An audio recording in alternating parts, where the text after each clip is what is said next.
Assalamualaikum warahmatullahi wabarakatuh. Waalaikumsalam warahmatullahi wabarakatuh. Selamat pagi teman-teman. Pagi, Bu. Sebelumnya sebelum mengawali kegiatan pada hari ini, marilah kita berdoa. Masing-masing ya teman-teman, berdoa dipersilahkan. Berdoa selesai. Nah, gimana nih kabar teman-teman semuanya? Alhamdulillah baik, Ibu. Baik, sehat semuanya kan ya teman-teman? Alhamdulillah. Nah, memasuki sekarang ini kan musim hujan ya, jadi masing-masing teman-teman harus bisa menjaga kesehatannya mandiri-mandiri. Nah, ada yang tidak masuk hari ini? Masuk semua, Bu. Masuk semua, alhamdulillah masuk semua ya teman-teman. Nah, untuk buku-buku atau barang-barang yang tidak diperlukan pada pembelajaran pagi hari ini, dimohon untuk dimasukkan ke dalam tas dulu ya teman-teman. Baik, Bu. Nah, sebelumnya Ibu mau tanya nih, teman-teman pagi ini niat ke kelas ini untuk apa ya teman-teman? Untuk belajar, untuk mencari ilmu. Nah, belajar tuh apa sih gunanya? Buat apa belajar? Supaya kita dari tidak tahu menjadi tahu. Iya, supaya menambah ilmu, menambah pengetahuan, bisa juga menambah teman. Nah, pasti setiap orang, setiap teman-teman di kelas ini pasti mempunyai rencana masing-masing ya teman-teman. Nah, tadi Ibu membaca salah satu quotes di mana itu berbunyi seperti ini. Jangan tunjukkan rencana kalian, akan tetapi tunjukkan hasil yang kalian dapatkan. Jadi maksudnya itu teman-teman di sini nih pasti mempunyai banyak rencana, entah itu cita-cita atau ingin pergi kemana, ingin melanjutkan kuliah misalnya, atau ingin bekerja suatu di perusahaan. Nah, pasti kan teman-teman punya banyak nih rencana-rencana kan. Nah, teman-teman boleh mempunyai banyak rencana, akan tetapi dari diri teman-teman juga sendiri harus juga mengupayakan agar rencana-rencana yang teman-teman inginkan itu dapat terwujudkan. Jadi istilahnya teman-teman tidak hanya ngomong doang ingin itu tapi nggak ada usaha, itu kan sama saja bohong ya teman-teman. Nah, untuk itu kalau misal Bu saya takut gagal nih, takut ini takut itu, nggak boleh seperti itu. Kita harus mencoba secara maksimal terlebih dahulu. Untuk hasilnya kita serahkan kepada Allah Subhanahu Wa Taala. Nah, kan kita sudah, yang penting kita udah berusaha, udah ada usaha dalam diri kita. Untuk gagal itu pasti ada kegagalan, tapi kan dari kegagalan itu kita bisa belajar mungkin apa yang perlu diperbaiki supaya rencana-rencana kita bisa terwujud atau tercapai. Nah, untuk itu Ibu tanya satu kali lagi nih, teman-teman pernah mencicip jeruk nipis atau memakannya? Pernah. Jeruk nipis gimana rasanya? Asam. Iya, asam. Selain asam? Sama sekali ada isi. Nah, asam biasanya ketika kita memakan jeruk nipis pasti gigi kita merasa ngilu ya, ngilu nggak? Pasti ngilu. Seperti kita makan saat kita makan es batu. Nah, ternyata di gigi itu, di email gigi khususnya itu ada senyawanya namanya kalsium hidroksiapatid atau rumusnya CaPO4 3OH. Nah, senyawa ini terdapat di dalam email gigi ya teman-teman. Ketika teman-teman memakan atau mengonsumsi suatu makanan yang bersifat asam, nah asam itu pasti kan ada ion H+-nya ya teman-teman. Nah, dari senyawa asam ion H+ itu dari reaksi ini ternyata di dalam gigi itu terjadi reaksi kesetimbangan ya teman-teman. Nah, dari reaksi ini PO4 3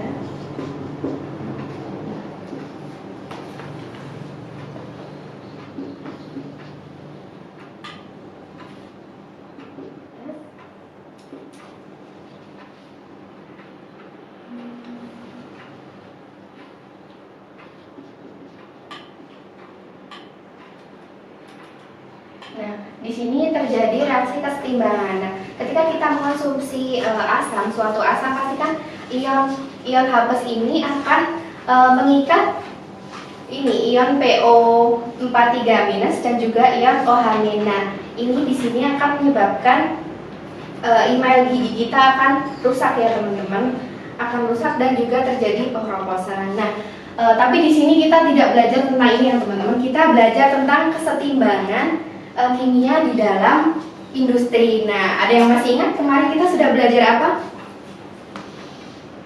Kita kemarin sudah belajar mengenai kesetimbangan, konsep-konsep kesetimbangan dan juga laju reaksi ya teman-teman. Nah, hari ini kita akan belajar kesetimbangan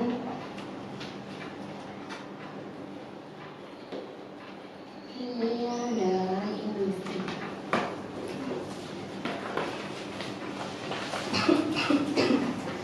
Nah, apa yang teman-teman pikirkan kira-kira?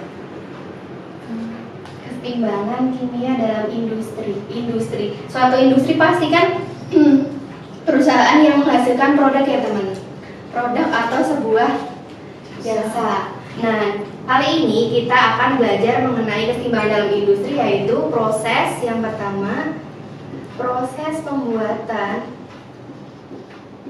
amonia yang biasa disebut dengan Haber-Bosch.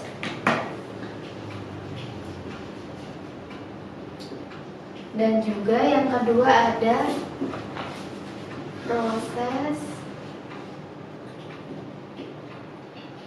pembuatan asam sulfat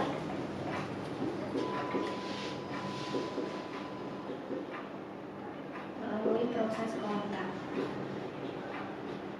Nah, ada yang masih ingat amonia rumusnya apa? NH3. Nah, amonia itu sendiri bersifat apa teman-teman? Basah. Kemudian juga mudah larut dalam air.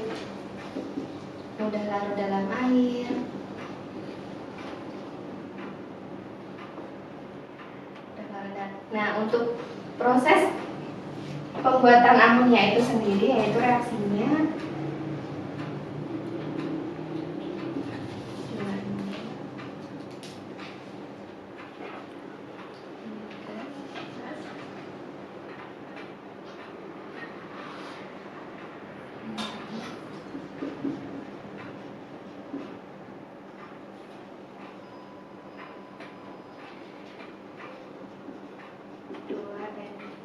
H3. Nah, di sini diketahui delta-H-nya negatif 92 kilojoule. Nah, di sini kan produknya kita berfokus pada amonia ya teman-teman. Suatu industri pasti ingin menghasilkan amonia dalam jumlah yang banyak. Akan tetapi pengennya itu biayanya pasti sedikit, tapi produk yang dihasilkan itu banyak. Nah, gimana caranya? Pertanyaannya, bagaimana cara industri itu bisa menghasilkan produk amonia ini dengan jumlah yang banyak, akan tetapi biaya yang dibutuhkan itu sedikit. Nah, kita bisa tinjau dari yang pertama itu suhu ya teman-teman. Suhu. Nah, di sini kan ada kata kunci adalah hanya kan negatif 92 kilojoule. Ini berarti reaksinya terjadi reaksi eksotermis atau eksoterm. Nah, berarti yang di sini yang ke kanan ini eksoterm dan yang ke kiri yaitu kebalikannya endotherm. Nah, ditinjau pertama kali itu dari suhu ya teman-teman. Nah, apabila suhunya dinaikkan, masih ingat faktor-faktor yang mempengaruhi pergeseran kesetimbangan?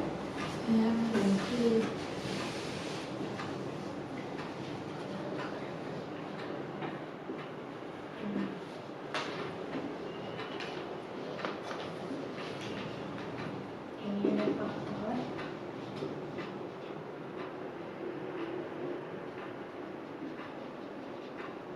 Nah, yang pertama suhu. Ketika suhu dinaikkan, maka kesetimbangan akan bergeser ke kanan. Nah iya, ketika suhu diturunkan akan ke kiri. Nah, yang pertama adalah suhu. Nah, ketika pembuatan amonia ini suhunya dinaikkan, misalnya di sini suhunya naik, ketika ke sini turun. Nah, ketika suhunya naik, suhunya dinaikkan, otomatis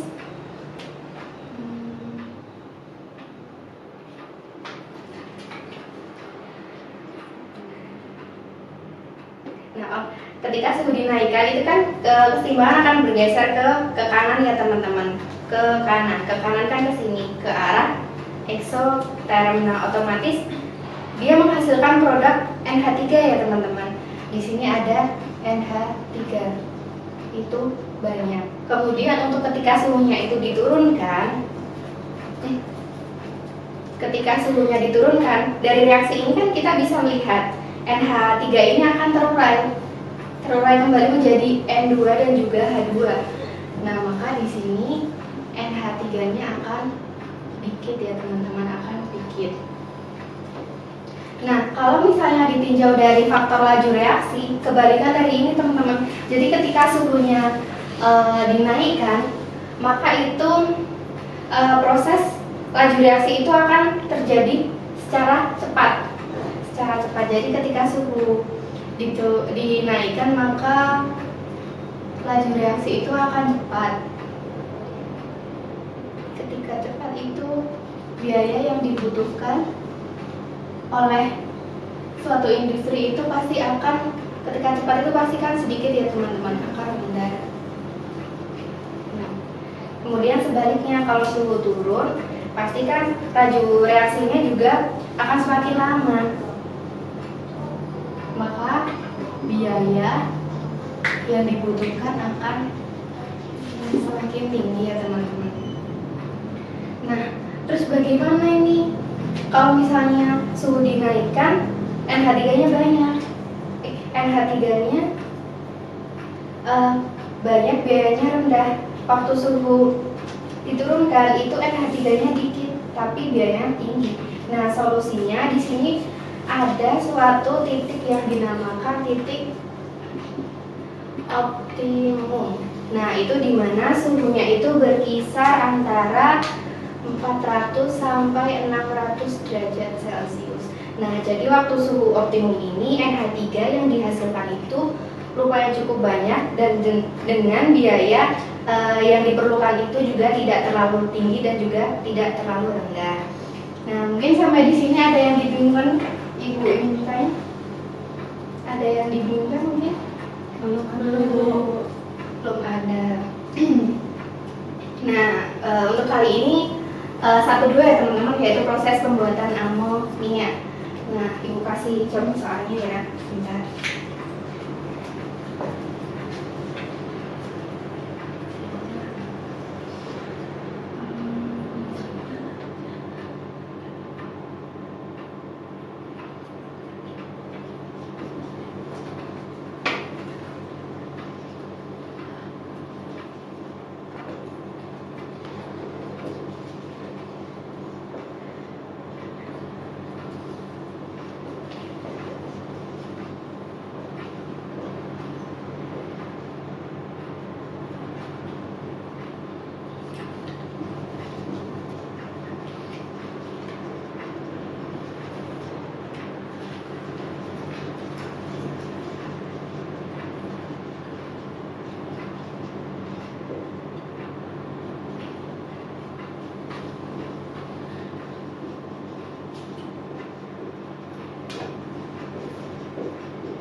Nah, teman-teman perhatikan nih, ini reaksinya masih sama seputar tentang amonia. Nah, ketika suhu diturunkan, maka apa yang terjadi? Untuk yang opsi pertama, N2 akan bertambah. Untuk yang kedua, H2 akan bertambah. atau yang opsi ketiga yaitu NH3 akan bertambah. Kira-kira mana teman-teman jawaban yang tepat? Saat ditemukan, nanti NH3 akan Iya, suhunya turun, suhu diturunkan. NH3 abu artinya turun. Maaf teman-teman, opsinya masih kurang.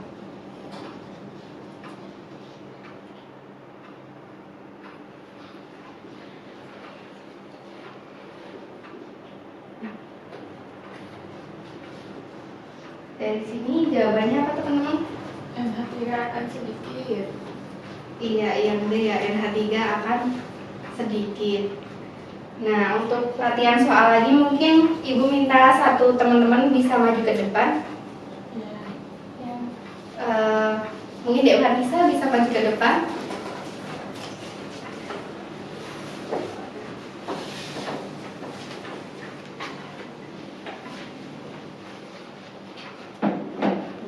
Ini kasih. Ada ya.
Nah, ini bisa dikerjakan, kita Ibu bantu. Di sini kan ada reaksi 2SO2 ditambah dengan O2 terjadi reaksi ketimbangan, dihasilkan 2SO3. Nah,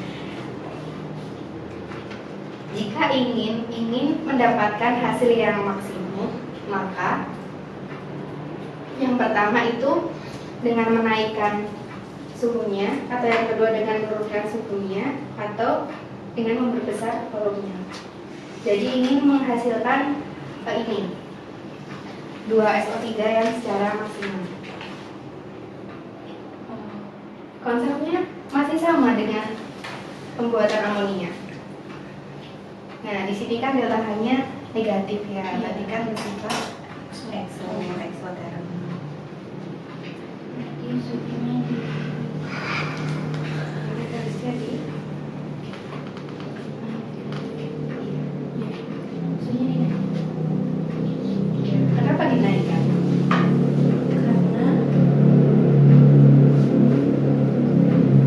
karena dia bersifat eksoterm, energinya tuh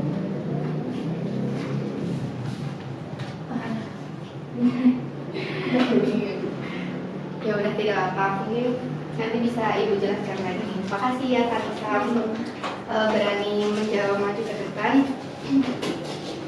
Nah, dari ini mungkin ada yang ditanyakan terlebih dahulu, teman-teman. sudah tidak ada Ibu. Nah, dari sini kalau misalnya ada yang tidak dimengerti, bisa ditanyakan kepada Ibu ya teman-teman. Nah, ada yang bisa menyimpulkan dari pembelajaran ini kita belajar tentang apa? Iya, listing mungkin. Tentang kesetimbangan kimia dalam industri, di mana yang tadi kita belajar tentang pembuatan amonia. Iya, benar sekali. Iya. Mungkin cukup sekian dari Ibu ya. Mungkin teman-teman bisa belajar secara mandiri, dibuka di buku halaman 30-31. Cukup sekian dari Ibu. Wabillahi taufiq wal hidayah. Wassalamualaikum warahmatullahi wabarakatuh.